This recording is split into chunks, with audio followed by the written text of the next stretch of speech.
नमस्कार, आप देख रहे हैं सनराइज ब्रेकिंग न्यूज। मैं हूं आपके साथ किंग करुणेश।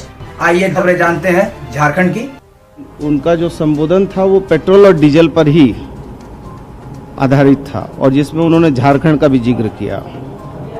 तो मुझे लगता है कि आज की बैठक स्वास्थ्य की दिशा और दशा मजबूत करने के लिए कम थी और देश को पेट्रोल और डीजल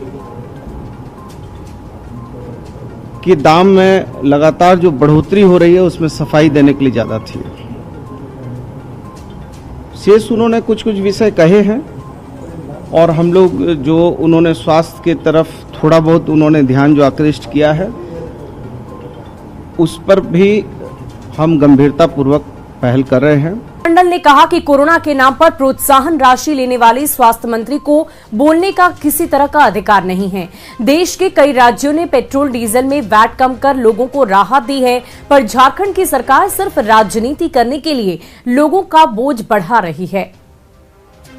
ना गुप्ता जी को तो कुछ बोलने का अधिकार नहीं है। आप देख रहे हैं कि जब कोरोना काल हुआ था तो खुद ही अपने आप प्रोत्साहन, वैट की बात है या जीएसटी में इसको लाने की बात है, तो आप देखिए कि जब बिहार कर सकता है, जब उत्तर प्रदेश कर सकता है, जो अन्य जो भाजपा शासित राज्य हैं वो वैट में कमी कर सकते हैं, तो आखिर झारखंड के साथ ऐसी क्या मजबूरी है कि वो वैट में वो कम कटाव छूट देने के पक्ष में नहीं है। इसलिए क्योंकि ये लोग फेडरलिज्म स्ट्रक्चर पे विश्वास नहीं करते। उनको ऐसा लग रहा है कि अगर हम लोग वैट में यहाँ कमी कर देंगे, पेट्रोल डीजल की दाम घट जाएगी, तो कहीं ना कहीं केंद्र सरकार को इससे फायदा मिलेगा।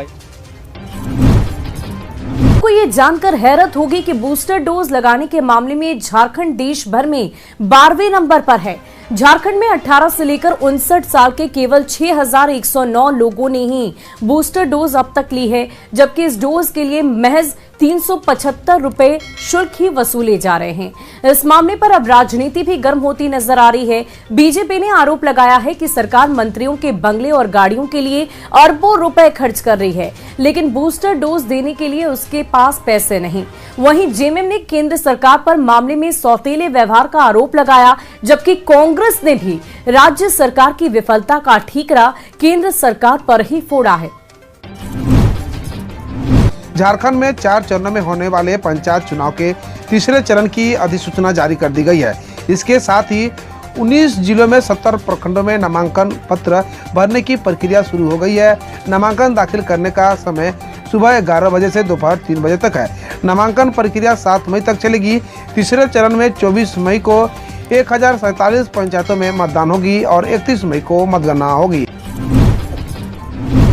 झारखंड पुलिस को शांतिपूर्ण पंचायत चुनाव कराने के लिए 175 कंपनी अतिरिक्त केंद्रीय बल की आवश्यकता है। इसके लिए तर्क के साथ झारखंड पुलिस ने प्रस्ताव तैयार किया है।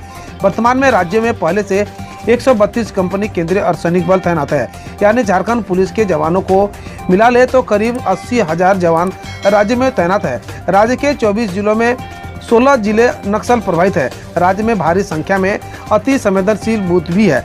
पंचायत चुनाव शांतिपूर्ण कराना पुलिस के लिए सबसे बड़ी चुनौती है। झारखंड पुलिस के अधिकारी इस चुनाव को लोकसभा व विधानसभा से भी चुनौतीपूर्ण मानते हैं। पंचायत चुनाव शांतिपूर्ण तरीके से कराया जा सके, इसके लिए पिछले दिनों में डीजीपी ने सभी जिलों को एसएसपी, एसपी व रेंज के डीआईजी के साथ वीडियो कॉन्फ्रेंसिंग की थी और उनसे आवश्यकता की मांग की थी। ऐतिहासिक चुटिया नगरी में झारखंड का सबसे ऊंचा शिवलिंग स्थापित किया गया है। इसकी ऊंचाई 108 फीट है, यानी इस शिवलिंग की ऊंचाई कर्नाटक स्थित कौटिल्य लिंगेश्वर मंदिर की जितनी है। यह स्वर्णरेखा धाम केतारी बागान चुटिया में स्थित श्री सुरेश्वर महादेव मंदिर में स्थापित है। इसी का प्राण प्रतिष्ठा समारोह 3 मई से शुरू होगा। पहले दिन कलश यात्रा, पंचांग पूजन और मंडल प्रवेश होगा। 4 मई को मूर्तियों का अधिवास, वेदियों का स्थापना व अग्नि स्थापना होगी। साथ ही सुबह 7 बजे श्री अखंड नारायण पाठ शुरू होगा। 5 मई को वेदियों की पूजा, मूर्तियों का अधिवास व हवन होगा। 6 मई को मूर्तियों का अधिवास, स्नान और नगर भ्रमण, सभ्याधिवास की और शाम 7 बजे से रात 9 बजे तक शिव प्रवचन और आरती होगी। अगले दिन प्रतिमाओं की प्राण प्रतिष्ठा, यज्ञ की पूर्णाहुति व भंडारा का आयोजन होगा।